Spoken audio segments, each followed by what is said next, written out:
for the sake of use, and I'll wait until the Archbishop gets to the end of this line and turns to go towards the England team, and then I will start my introduction.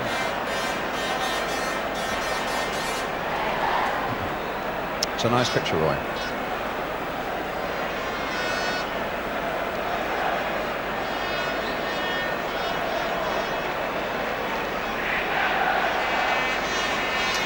A most distinguished guest of honour here tonight, the Most Reverend Robert Runcie, Archbishop of Canterbury. Enthusiastic football fan, supporter of Luton Town. Already the Swiss team have been introduced to him, and now it's the turn of England with their captain of the night, Mick Mills. Peter Shilton on the left of the picture there. It's his turn to keep goal. Ray Clements unwell at the moment.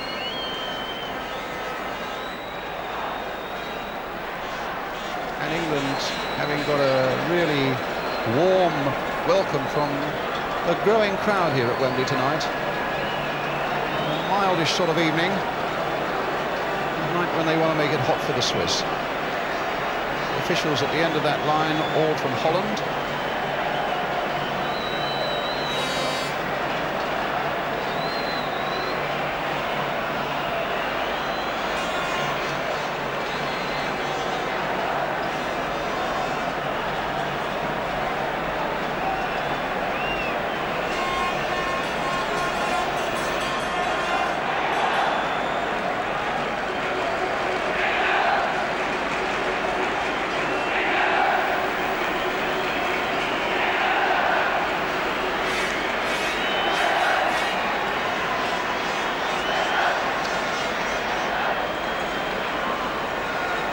And now the national anthems of the two countries.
Well, as the Archbishop goes away to the royal box, let's take a check on the two teams. The England manager, Ron Greenwood, has asked for the public to give his team all the support they can. Well, this is the side he's chosen. England with changes forced on them through injury. No Kevin Keegan, that remains a big blow. No Phil Thompson, that's a blow also. And a much-changed side since that defeat in Romania. Manager Ron Greenwood has opted for experience. The average age of the side is 28. Significant night for Brian Robson of West Brom, who changes from midfield to a sweeper's role. And his skipper Mick Mills moving from full-back up to the midfield. The Swiss, meanwhile, have been licking their wounds after losing at home to Norway 3 weeks ago. They've brought back Eric Bergner to goal, Hans-Georg Pfister to the attack, and they give a first cap to a 20-year-old defender, Alan Geiger, who's only been out of the Swiss Army for 10 days. It's a night when football has a real international look to it. Tony Woodcock of England, who flew in from his club in West Germany, FC Cologne, and opposite him tonight, a Cologne teammate. It's René Botteren wearing the number 11 shirt for the Swiss, and he's their captain tonight. The referee is a Dutchman, Jan Keizer, whose last visit to England was in stranger circumstances. He refereed the West Ham Castilla game that was played behind closed doors at Upton Park.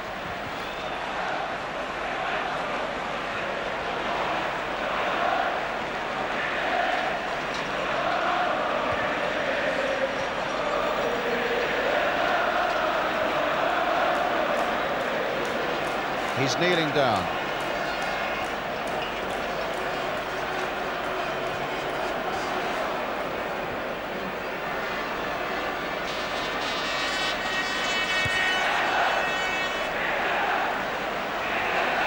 And you need to get him before he goes up to toss up.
So Switzerland get us away in red shirts, white shorts, attacking the goal to our left. And the thing that will encourage them a little bit, in spite of that defeat against Norway, is that the last two visits here to Wembley, they've both times got away with a draw.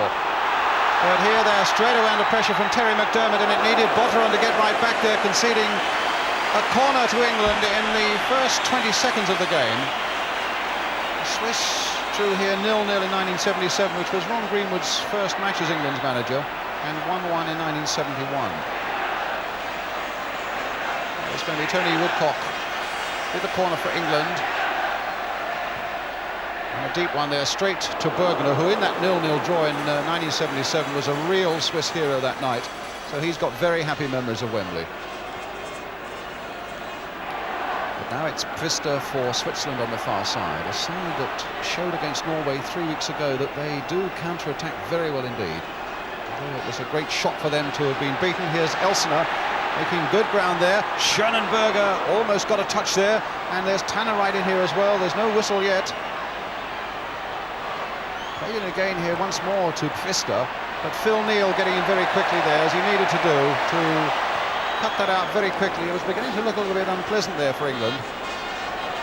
And a throw for them now to be taken by Steve Coppell.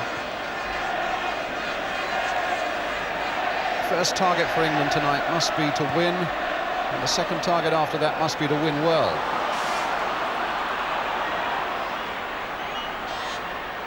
It's Hermann back to goalkeeper Bergner, 29 years old.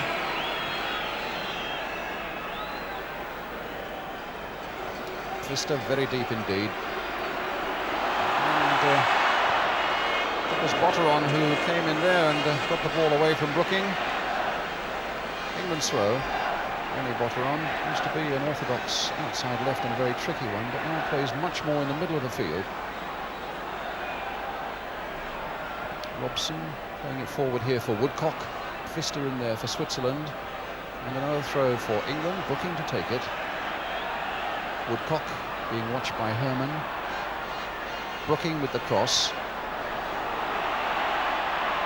Simpson trying to get something on the turn there. Brooking will get to this before it goes over. Gets a lovely cross in there.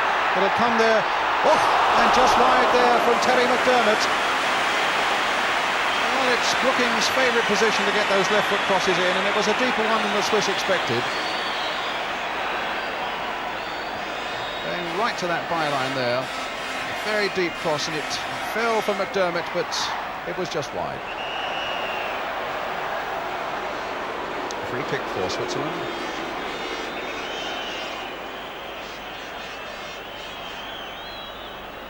Verley with it, finding Tanner. Barberis.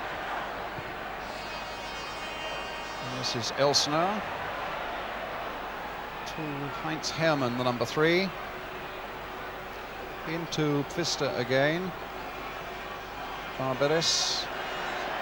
And Robson again, breaking it up. It's Mills.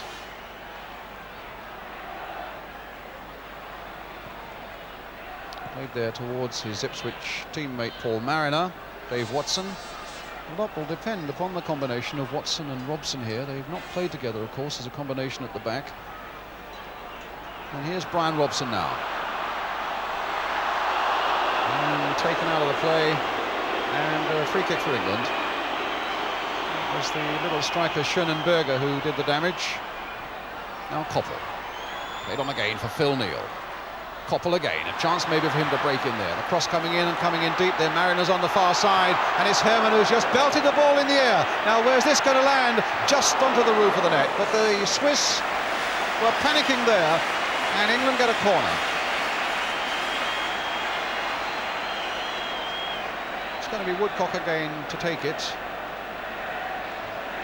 Mariners in the 6-yard area. Watson is just beyond it. Woodcock with the corner for England.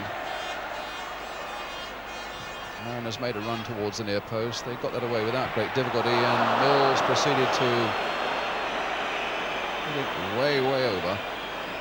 Third time he's been captain of England, but the first time at Wembley.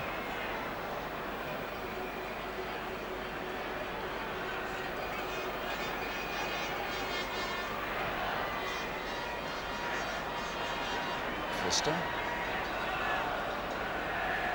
Barberis. Botteron.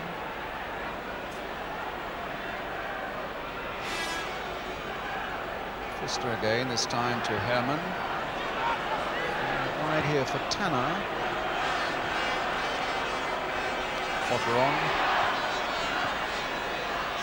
Verley. Botteron. Curling that superbly. On the far side there for Barberis. And Barberis again.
But Trevor Brooking, who had 1 or 2 injury problems in the first half, comes out for the second half with a pat on the back from manager Ron Greenwood.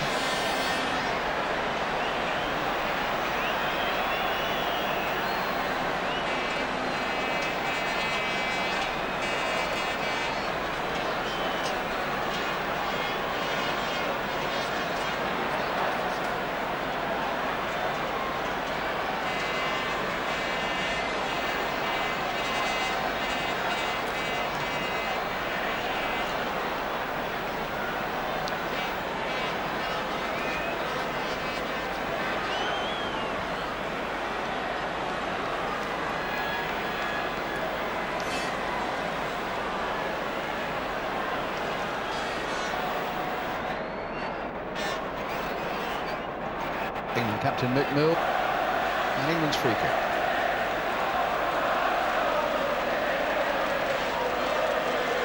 Brooking with it, floated towards Dave Watson, and Mick Mills in line for the highest of the night.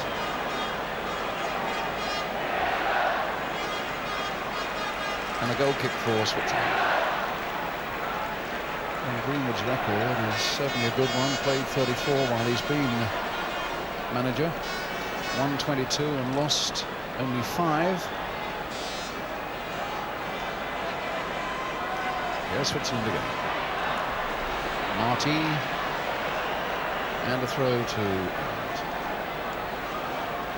Interesting character, Peter Marty. He made his first appearance for Switzerland some 9 years ago. He was on as a sub for 25 minutes. And then had to wait 9 years for his next appearance. That was against Norway 3 weeks ago, and then he gets dropped and brought on as a substitute today.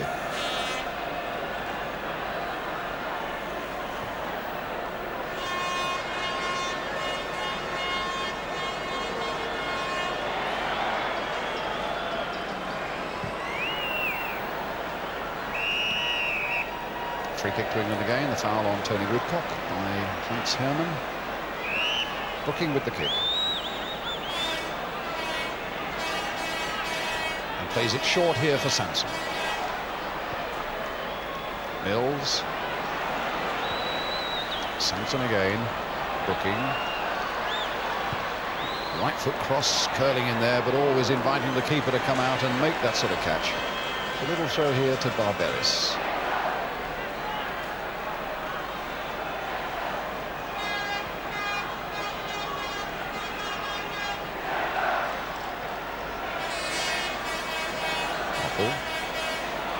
Going past Egley. And a foul there on Koppel, giving the free kick to England.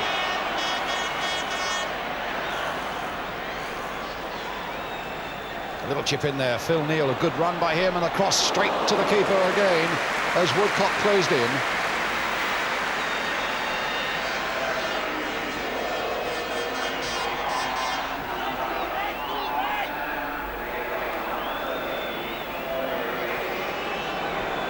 So Hammond playing it forward here. Elsener for Ludi. Egley having it cut out by Mills. Brooking again, but stopped by Ludi. Elsener.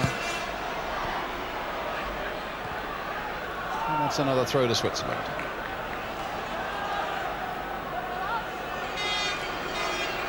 Still is number 7. Leaving it for Hermann. On Marty. Another throw to Switzerland.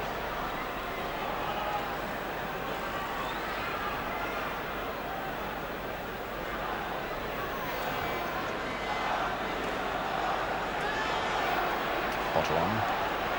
Elsener, two of the more experienced players in this Swiss side. Potter on again. It's only 25 Potter on. He's already won 45 caps. Long ball forward by Geiger. And Phil Neal playing it back. Now Robson. Good first half for him in an unfamiliar role and doing what all good sweepers should do. When the chance to come forward is there, he takes it, even past a referee who'd been bowled over in the process. Neil in a bit of trouble, and Lodi is through with a chance to pull one back now for the Swiss. And Watson goes in there, and Mills goes in there. And it was Mills who made the saving challenge there when suddenly Lodi was through. Too much time, if anything. There goes Mills. And away for the corner. Lodi looking slightly pensive there. I think he may have felt that it was rather a juddering challenge from behind by the England captain. He might have had something more than a corner. Certainly there was a bit of slackness there by England. And it's presented now Switzerland with the corner. It could have presented much more, but Shilton really barged into the post there by Egley. And a free kick to England.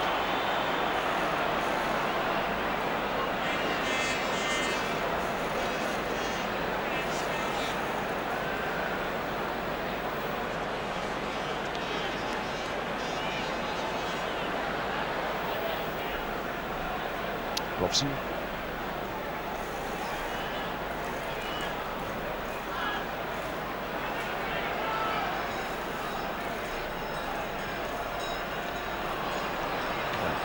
Verli, it's Vista, now Botteron.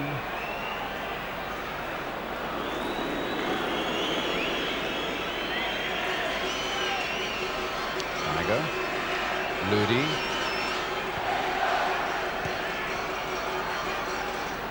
Egley, who's on for Tanner.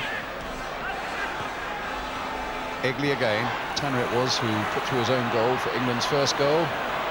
And Egley's pass hit much too strongly.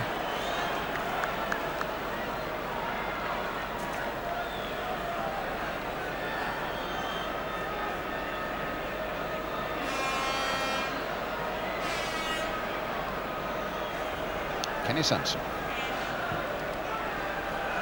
Woodcock having a battle there. Got the better of Herman and he's on his way. Lodi's after him though. And Woodcock fouled there by the Swiss number 4. It's a free kick to England. Not his night. I think he feels he was deprived of something at the other end, and now he gets a free kick given against him for what he felt was an innocuous challenge there on the England number 11. But the Dutch referee saw it another way, and Brooking now preparing to take this free kick for England. Mills is close at hand as well. Brooking with it. Curling in there towards Dave Watson. Mariner! No! Not allowed! Linesman flagging and the referee sprinting across there to disallow that goal again, claiming that Mariner...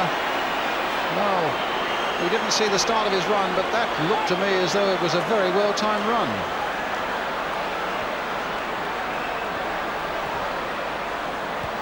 The linesman and referee were in agreement that it was offside, and so for the second time tonight England have had a goal disallowed. One by Tony Woodcock and now one by Paul Mariner. The ones that are counted are the own goal by Tanner and the header by Mariner. Herman now for Switzerland. Elsener. Lodi. On the back heel, he wasn't looking, and it went to Woodcock, and Woodcock's pass in the end goes to Barberis. Vista. Elsener. Here's Koppel. And now Brooking. Woodcock outside him. Koppel supporting him. Mariner wide on the far side. A great run by McDermott, and close at hand here, Mickey Mills. Brooking! Oh, he didn't begin to catch it properly. But in its way, it almost might have fooled that Swiss keeper, who'd started his dive and almost had to hold up on it. Nice little ball played in there by Mills, and here are Switzerland again, though, with Vista. Barberis. Verli.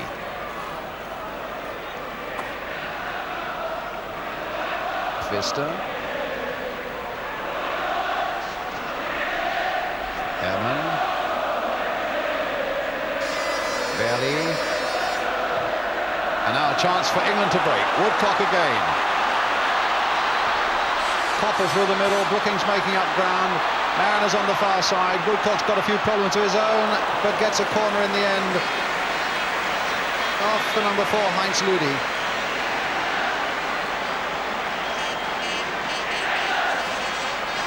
And Brooking again with it. Short to Kenny Sanson. Well, that was never going to come to a great deal, and in the end, Elsener was there to stop England making any progress at all from that corner, and it's a goal kick for the Swiss.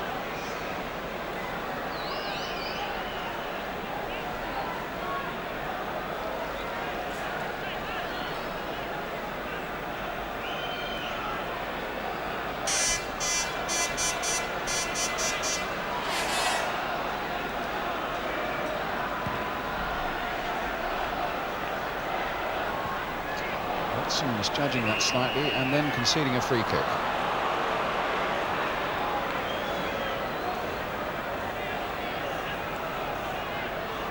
Free kick already taken. Barberis played in here for Pfister, played wide and played wide well there for Elsener. And Neil quite comfortably cutting out the cross. It's with Mick Mills.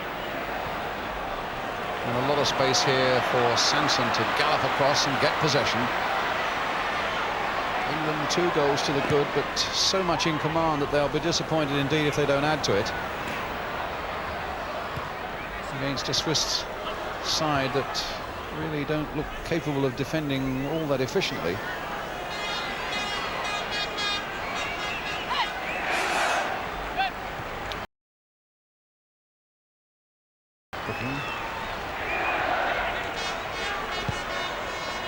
Good puck again.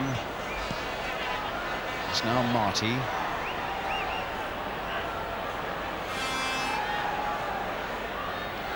Botteron.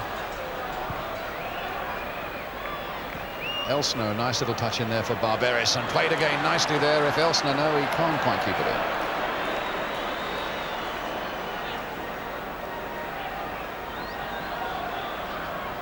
I think if I were a Swiss fan, though, I would want to see René Botteron playing a much more positive role than he is. He seems, with all that skill, to be wasted just perched in front of their back 4 all the time, and could cause him a lot of problems if he were pushed a little further forward. As it is, it's Robson going on a run from the back. Botteron, you see, right back there again, so deep.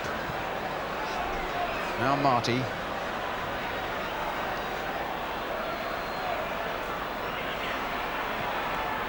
Elsener with that big upright stride of his. Looked for the ball there, but Koppel denied him, but it's a throw to Switzerland.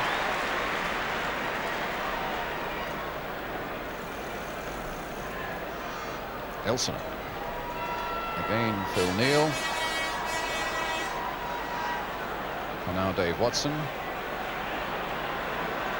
And now McDermott.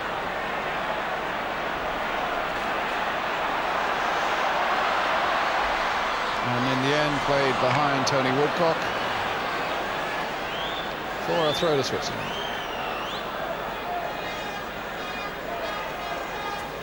Geiger. Getting towards the end of the first quarter of an hour of the second half. And Ludi on the ball here for Switzerland.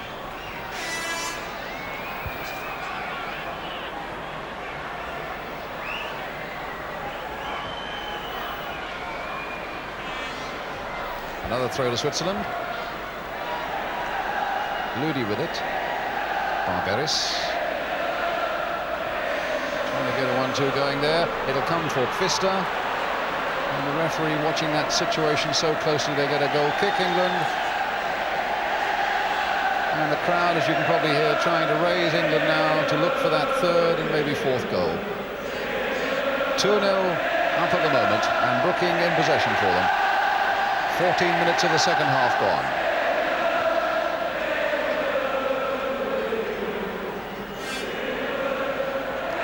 Robson.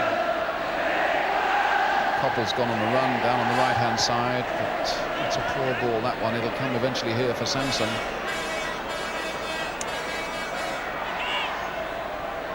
Now Brooking.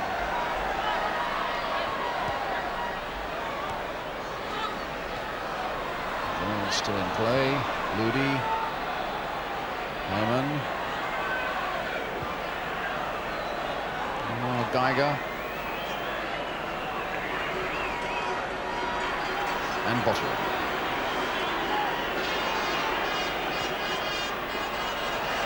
Well, a slip by Marty gives Robson possession again. Mariners, short touch there for McDermott. And Koppel wanted that to come just a little quicker to him, and it was Verley who made the interception. And here's Elsener again, who's got Barberis in the middle, and Marty as well, and Shilton is down.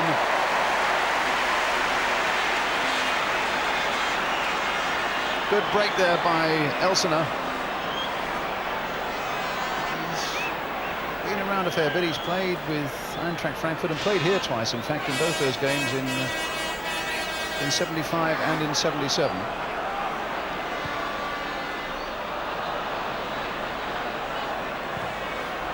This will be Mills. No, the ball is out of play. England's throw. So a quarter of an hour of the second half gone. That's how we stand. Brookings cross. Otter on away. Shadowed by McDermott. Here's Ludi. Otter on again. Challenged that time by Koppel dispossessing him. McDermott to Brooking. Played in a game for McDermott if he can get there, but Botterill should get back first. And in fact, the referee not happy with the way that McDermott went into the back of the Swiss captain. I don't think Botterill was all that keen on it either.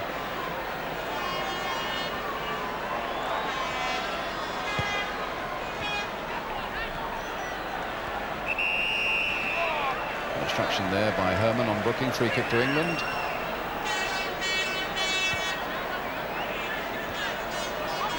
Here's Koppel. Sanson outside him. It's a deep cross again towards Paul Mariner once more.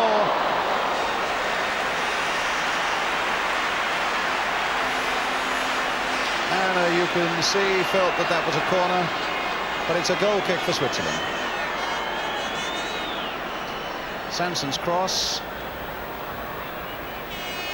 Well, it's hard. In fact, it looked as though it may have been the Swiss defender who did head it over.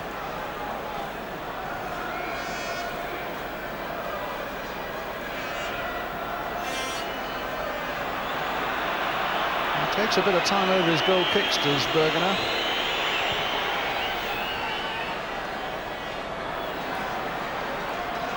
Barberis in for Pfister.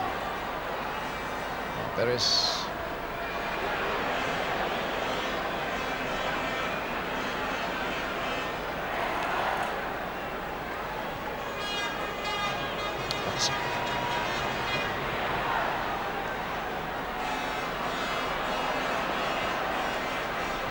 Again cut out by Ludi.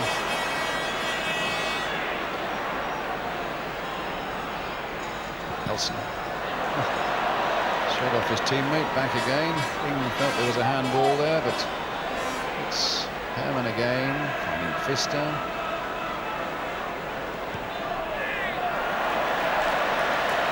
It's an extraordinary ball to play.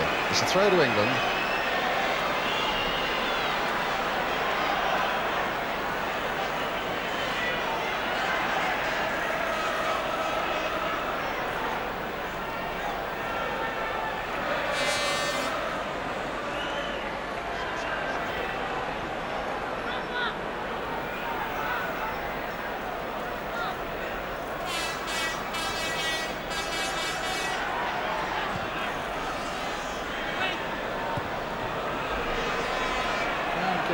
Disenchanted, I think, with England. It seems to have gone a little bit slack on them at the moment, but here's Woodcock trying to make something of it. Koppel trying to get through the middle as well, but it's Woodcock who's down injured with the game going on.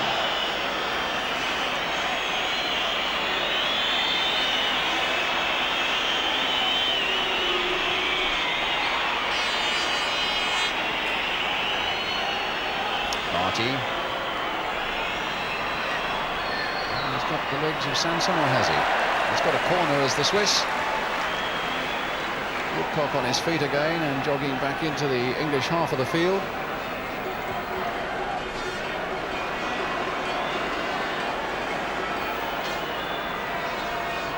Elsener with the corner.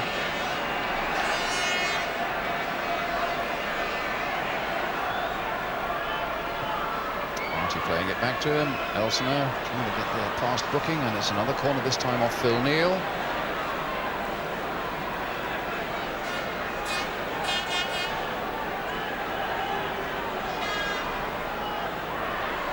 Herman.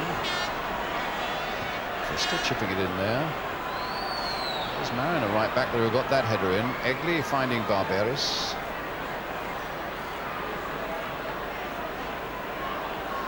On. And Mills getting it away, but not very far. Goal kick.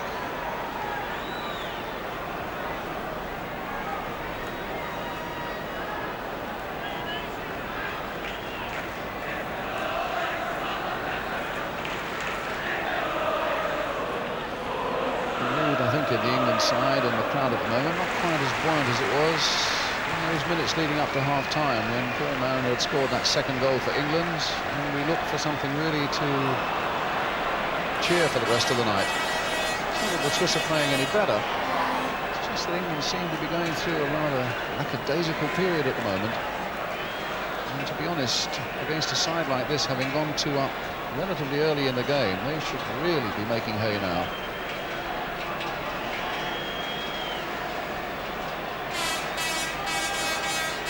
As it is, the Swiss get a free kick. It's Botteron with it to young Geiger, playing his first game for his country. Ludi.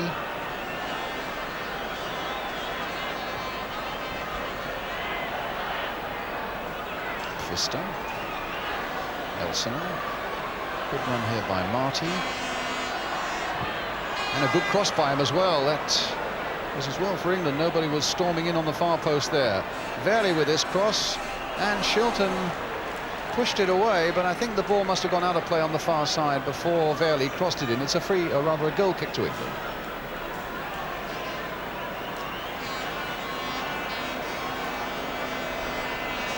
Robson stumbling, but the ball with enough momentum to find Mills. And now with Neal.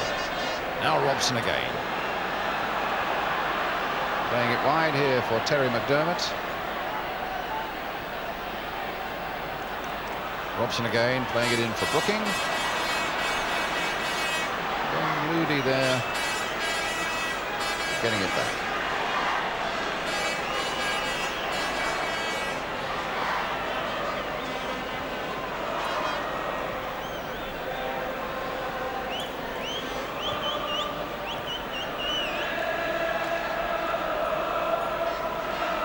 Egli, and Woodcock close at hand. Thought from Odie he'd pass it back, but he found Geiger. Now with Ludi. Watson.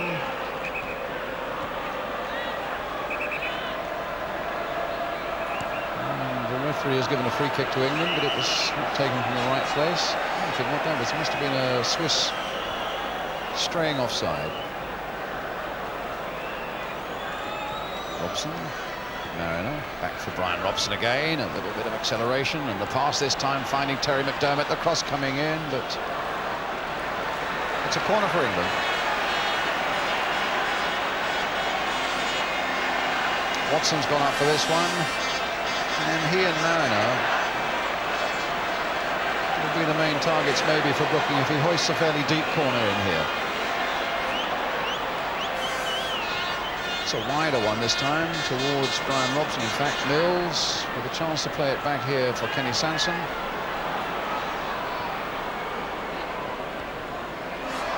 Oh. That's how much England at the moment have lost it.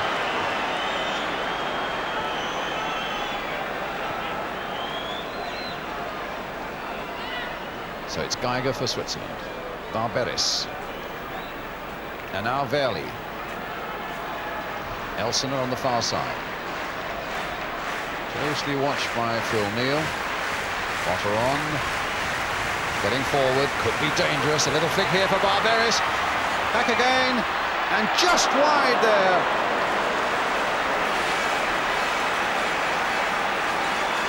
Well, Botteron was always going to be a danger for England, and it was his little pass there for Barberis. then to take the return. That's where he lost it a moment. Still recovered enough to get the shot in, just wide. And another little reminder to England that maybe they need to be a little bit more positive at the other end of the field now.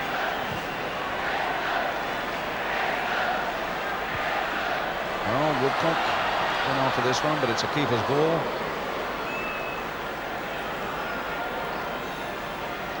Now Geiger.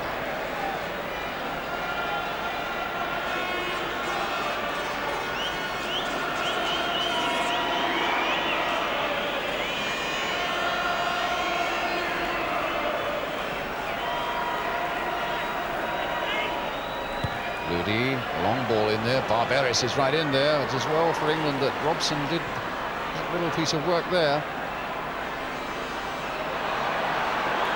Twister goes and presents it to Steve Coppell. He's had a quiet second half. He's got the ball through here towards Woodcock. Brought down, free kick.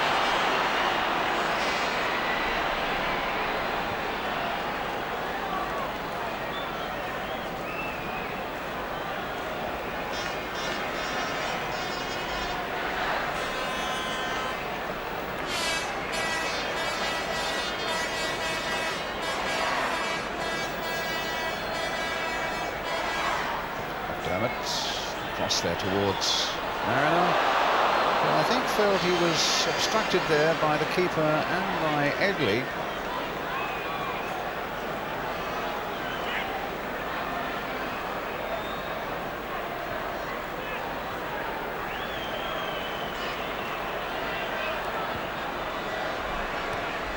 At the moment, a little bit of sixes and sevens, and that's particularly the case in the midfield. It's what you regard as a simple solution to say that you've lost things in the midfield, but I think if you look at the way that Coppell and Brooking and Mills were working and producing things along with McDermott in the first half and what they're producing at the moment, there really is a marked difference in what England are doing. Woodcock's chasing as hard as ever, and Marino's looking as hopefully for everything in the air, but the service in the second half hasn't been nearly as good.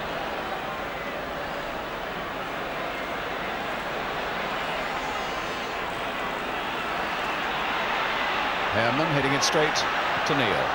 Cross coming in, Egley getting it away. Brian Robson to Trevor Brooking.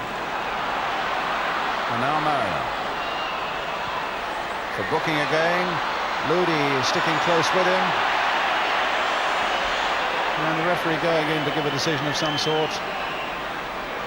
Against England and Trevor Brooking, a free kick to the Swiss.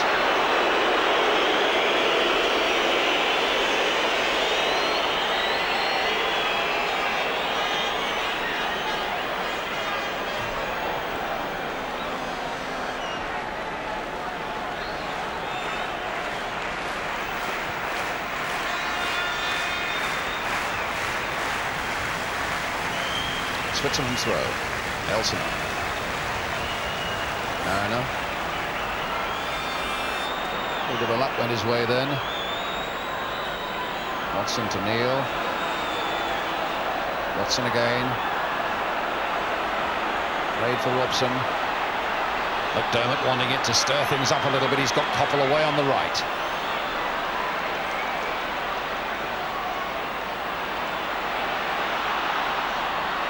McDermott trying to get it back, but only to the keeper.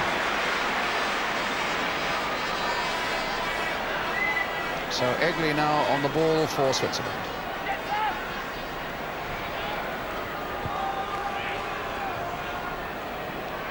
Potter on. And Geiger. Barberis. Geiger's through there. Oh. Well, his first international appearance for his country, and he very nearly celebrated with a goal there. Except he was about a yard wide. Good shot on the turn, wide of Shilton, just wide of the post. Mills. Well, England have had one or two reminders in this second half, and now Mills wanting to take charge again. Again, that space there for him, and again he's using it well. But what's the final pass going to be like? Well, we didn't even get to that. Brooking. Woodcock. Brooking's gone on. Slipping and sliding out there. Mills hitting it first time. Deflected again off a Swiss for a corner.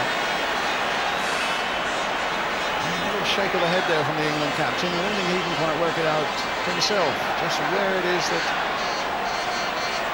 things have been letting his side down in the second half, except that grip in midfield, the creation that was coming from the midfield in the first half with all its simplicity, just isn't there at the moment. But still 2-0 up. And here's the corner from Brooking, hit low there towards Mariner. Barberis getting it away. Backward header by Neil. Robson, real up and under there. Mariner. And Egley goes in there. And is that a free kick or is it a corner? It's a free kick to Switzerland. Well, we have a quarter of an hour left now.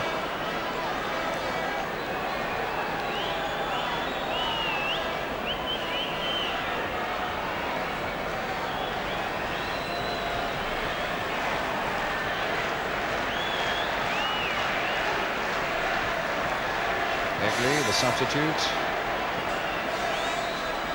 There's the score with those 15 minutes remaining as the Swiss come away down the left with Verli, with a lot of pace to them as well. This could be dangerous indeed, and a goal by Pfister.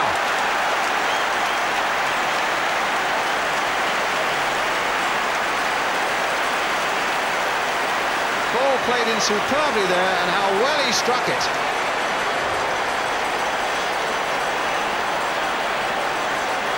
Well, a really unhappy sight for England, but something that once or twice in this half, you have to say, has been on the cards.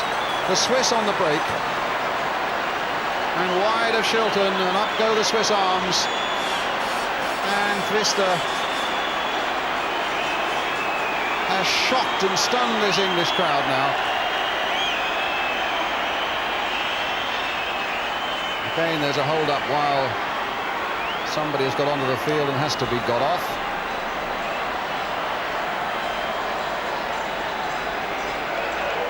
Well, now we could have a truly interesting 13 minutes or so that remain.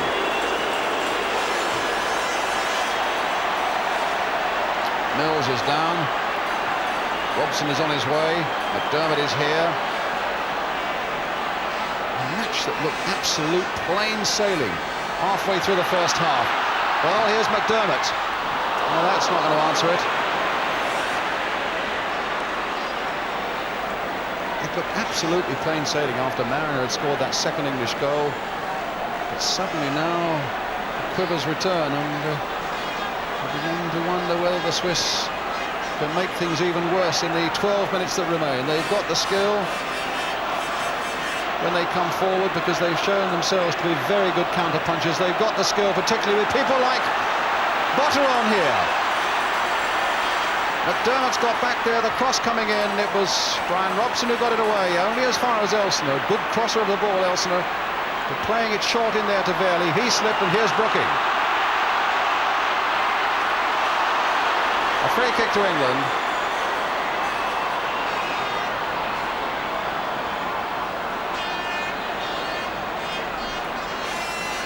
It's with Robson.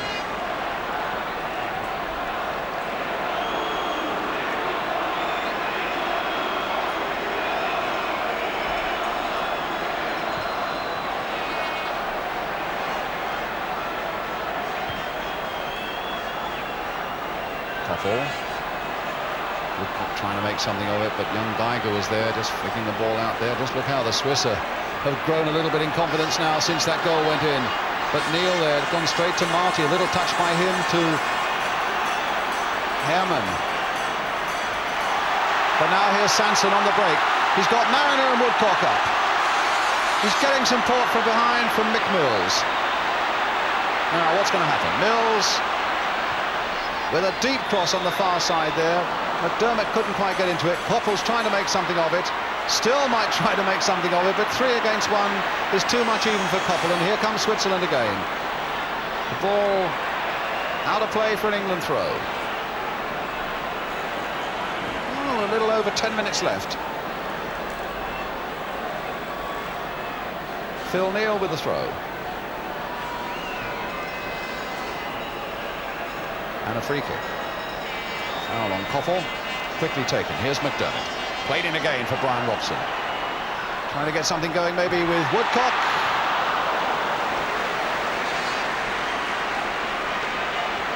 There's a lot of space over on the far side. Botterill, though, trying to do it all himself. And Mills comfortably back to Peter Shilton, who really stood no chance at all with that shot that gave the Swiss their goal.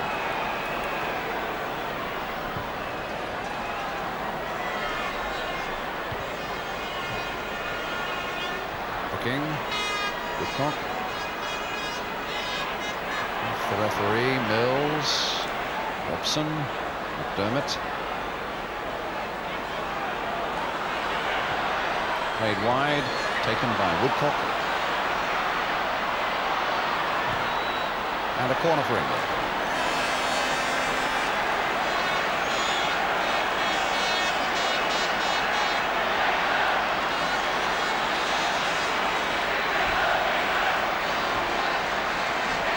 Brooking again with the corner for England. Again, Dave Watson is up there. Curled in towards him. No, it'll come maybe for McDermott. Barberis is back there along with Elsner, but England get a corner.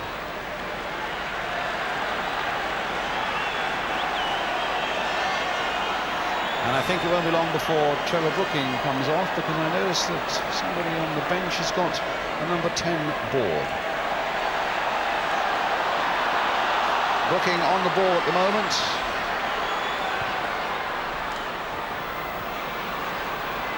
Neil.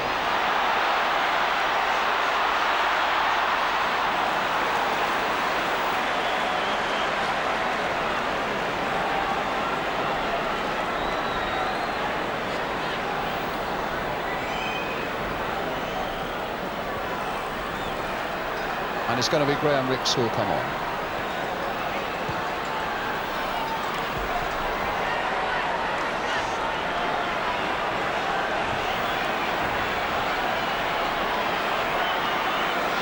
Mills leaving the throw there for Sanson. And it's Trevor Brooking going off. I think his effectiveness may have been knocked a little bit by the knocks he himself took in that first half, but during the period when England was so on top, his contribution was a major one.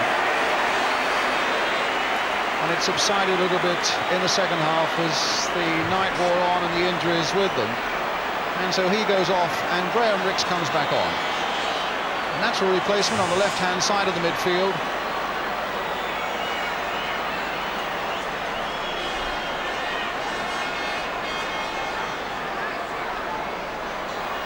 And a matter of about 7 minutes. Rix with his first touch. Sanson.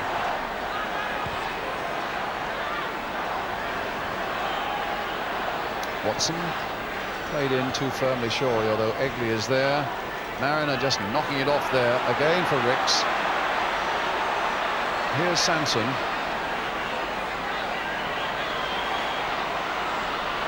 Mills. And Mariner was coming in deep there. It was Egley who got that high clearance in. Neil.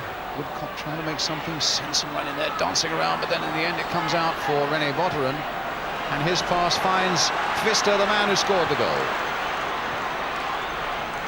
Pfister again. Barberis.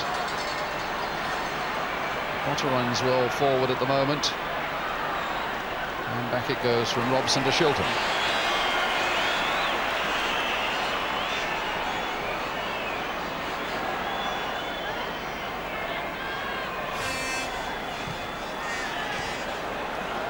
Robson.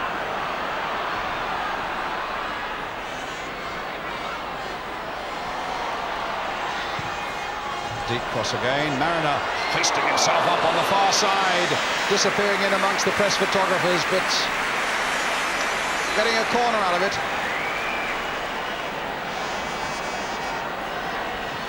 Which Woodcock will take now that Brooking's gone off.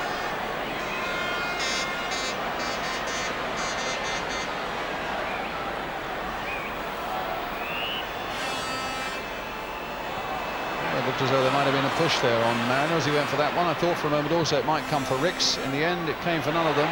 Robson blasting one in there, deflected off a Swiss for another corner for England.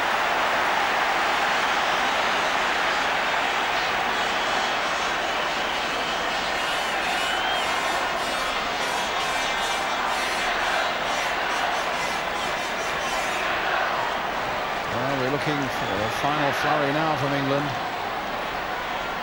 to stretch it to a more respectable 3-1.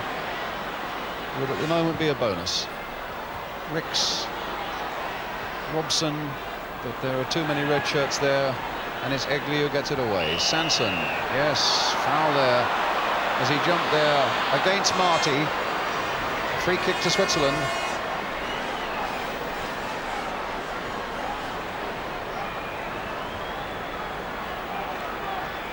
Potter on, Pfister, Mills, oh, it's gone straight to Looney.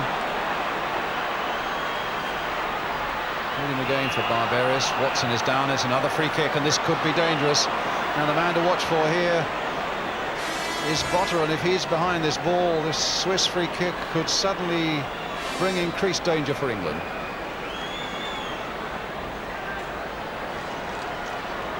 So let's watch the number 11. He's as good as anybody at curling balls with power around a wall, although to beat Shilton from that range would be something quite remarkable.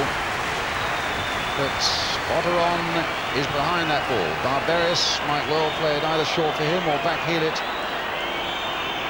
for Pfister, who's behind him. It's the back heel, it's the shot, and it's wide.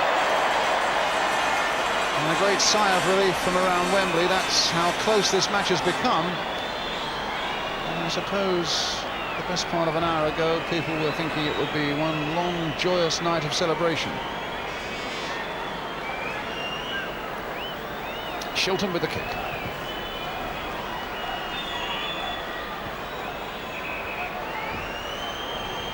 And another free kick, again to Switzerland. It's Herman on the ball for them. Botteron away down the right. René Botteron. Ricks is closed in here. Botteron has still found Herman. Back to Botteron again. In first time this time. Brian Robson with the header. Mariner helping it on. Mills galloping there. And a throw to Switzerland.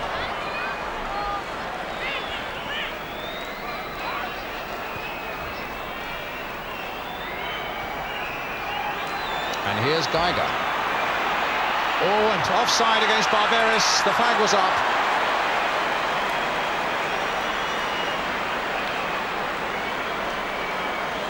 And if the Swiss get a goal and it becomes 1 point for England instead of 2, that will be a total disaster.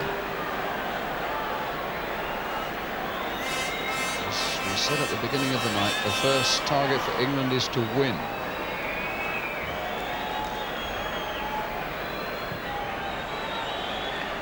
If the first target for England is to win, once or twice in the last 10 minutes there have been question marks against that possibility, as the Swiss have come forward with increasing confidence and with a matter of 2 minutes or so remaining, looking for a goal that will level things out at 2-2.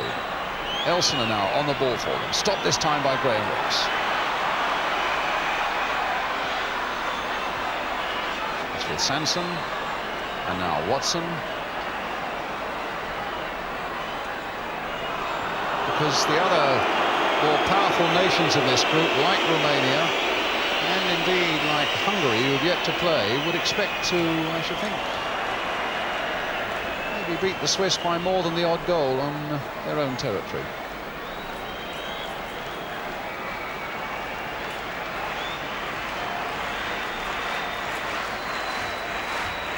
And that's something that England have still to do. They are being pushed back again. Neil trying to get it away, but there seems to be very little likelihood of England springing an attack of their own at the moment. Coming into the last minute of the game now, the feet were too high there, and it's another free kick to Switzerland. Too far out really for Botteron to try anything direct. It's an indirect free kick in any case. Hammond crossing it in, and Ricks getting it away, but only Woodcock up for England. What a difference from the first half, when so often Peter Shilton was the only man in the England half of the field. England's throw. Here's Sanson. He's going the way the crowd don't want him to go. They want him to go forward. Sanson spreads his hands out and says, well, there was nowhere else I could go.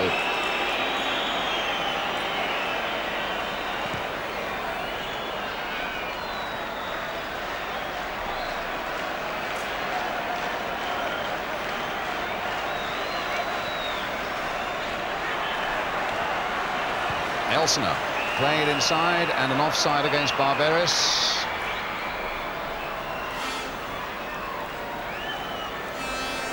He's bringing the ball back sportingly, but of course it's also very much in Switzerland's interest that the game gets underway again. And here it is with Ricks, and now with Woodcock, with Mariner lurking on the far post, making a run towards the near post. There he is, flicked back again there. Mills won't get to it, and the Swiss get it away again.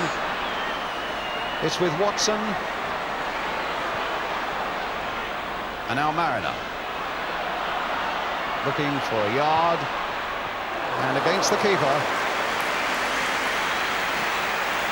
He played nearly a minute of time added on. And Verli on the ball for Switzerland. That's going out of play.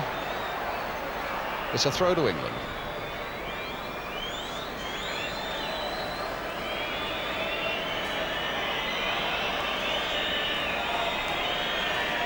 Referee looking at his watch. It's Woodcock again. It's now with Ricks. Played in once more towards Copper, but it bounced off Botteron. It's with Mills again. It's now with Woodcock. No, that'll go straight to Elsner.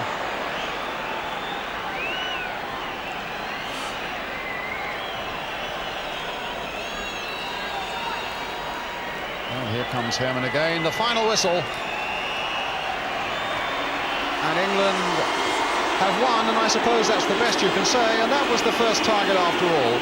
The sad thing from their point of view is that it looked as though it could have been a match that might have been won handsomely, and indeed should have been won handsomely, but England faded away in the second half, and the Swiss really got back into it, with Tanner's own goal, and then the header by Paul Mariner, 2 England goals that were disallowed, and then Pfister coming in to shock England with that goal close to the end. But in the end, England holding out, and as I say, the bonus for them is at least they've got 2 points, even though their goal difference won't have been improved to any great extent. So still to come on Midweek Sports Special tonight, Ron Greenwood's view of that England performance here at Wembley. Action from the World Cup games involving Wales and the Republic of Ireland, news of Northern Ireland in Portugal, and an action preview of that world title fight coming up between Sugar Ray Leonard and Roberto Duran. As England go off the field then, that all comes up after this break.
And tonight, with the result. Well, now let's look at Group 6 to see how Northern Ireland are faring.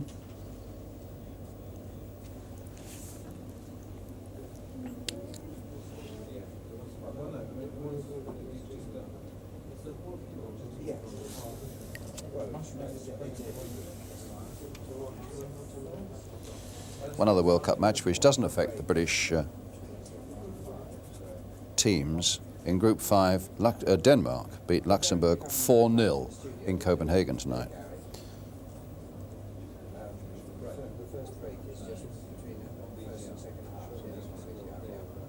Other football news.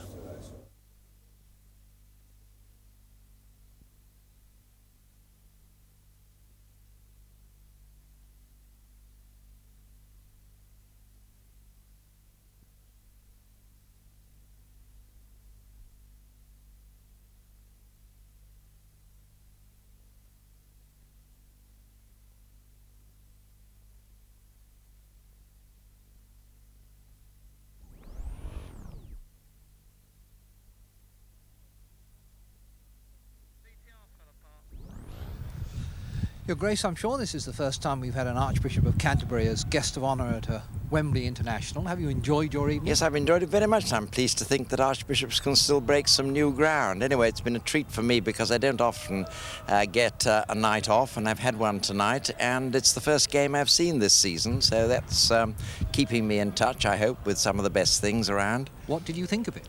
Well, I thought it was a good game and lively, and particularly the first half. There was a good pace about it, and I think England slacked off a bit in the middle of the second half, but I enjoyed meeting the players beforehand, and I told Paul Mariner that I understood he was the striker, and I was expecting him to strike, which he did, and that pleased me a lot.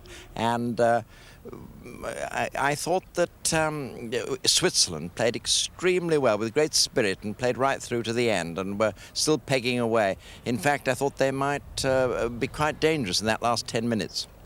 You have a very good background from a footballing point of view. Born in Liverpool, you worked in Newcastle. Do you have any special allegiances in those areas? Well, I've always been a Liverpool fan, really, since the day I was rather first than taken. Everton, does that mean? Yes, Liverpool definitely, rather than Everton, always have been. And that was in the days when I was brought up. Dixie Dean played for Everton. It was fashionable to support Everton, but I stuck by Liverpool. Of course, my father was a great footballer, and he supported Kilmarnock. And so, in Scottish terms, I've always had an eye for Kilmarnock. And then, of course, in Newcastle, I used to go to St James's Park when I was a curate up there, and Jackie Milbourne was the player in those days. But you don't, I suppose, get much chance to see games? I don't get much chance now, and I'd like to go once or twice a year, and was able to get off to Luton from time to time when I was Bishop of St Albans, and Eric Morecambe used to keep me up to the mark on that. I wonder perhaps if you fulfilled a boyhood ambition tonight in walking on this turf? Yes, well, I never thought that I'd walk on this turf. It's good to still have some ambitions to fulfill, and it's really been quite a thrill walking on the turf and meeting, and talking with people like Stanley Rouse and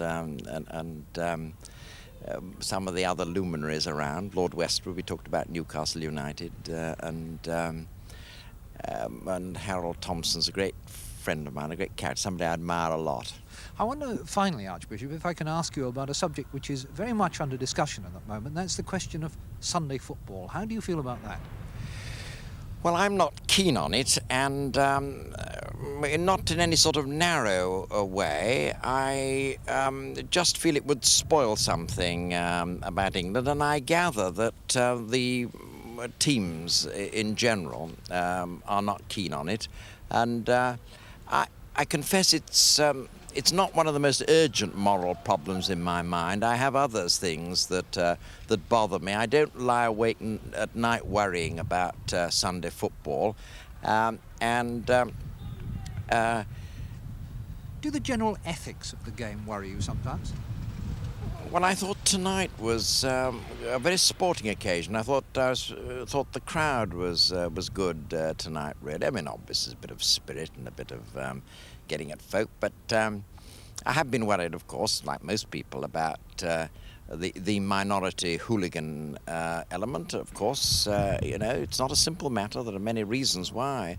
I was thinking people too should of the bear- way sometimes the players behave on the field, the so-called professional foul and so on. I would have thought wouldn't exactly have appealed to you. No, I'm not keen on that, and I don't know enough about it because I don't go to football too much these days. So it does, of course, seem to me now. There was an incident in the first half of the game when when Shilton, or was it in the second half, when Shilton was shoulder charged, and now in my youth that would have been perfectly valid. But it was immediately a foul, you see, but a good shoulder charge of the goal. It was a bit of the robust sort of game we used to play. I think you're right when you talk about the professional type foul. That's the kind of thing which, I don't know, is a bit sort of nasty. I don't mind seeing a bit of robust football and a bit of charging around the place, but it's this rather devious kind of foul, the sort of set-up foul. That's the kind of thing I don't like to see. I didn't see anything of that tonight. I thought it was a very sporting game, and I hope we've come through the worst with that sort of thing. Also, I mean, I get a bit fed up with all this, you know, sort of hugging and mobbing, and I see that that's died off a bit now, and that's interesting that that we've got a bit of a break from that. Grace, I'm glad you enjoyed your evening. Thank you for coming to talk to us. Very good. Very nice. Thank you very much. Thank you.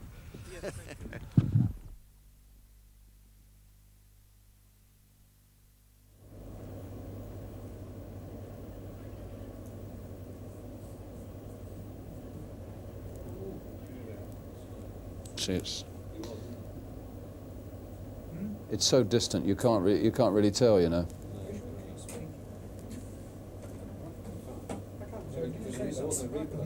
No.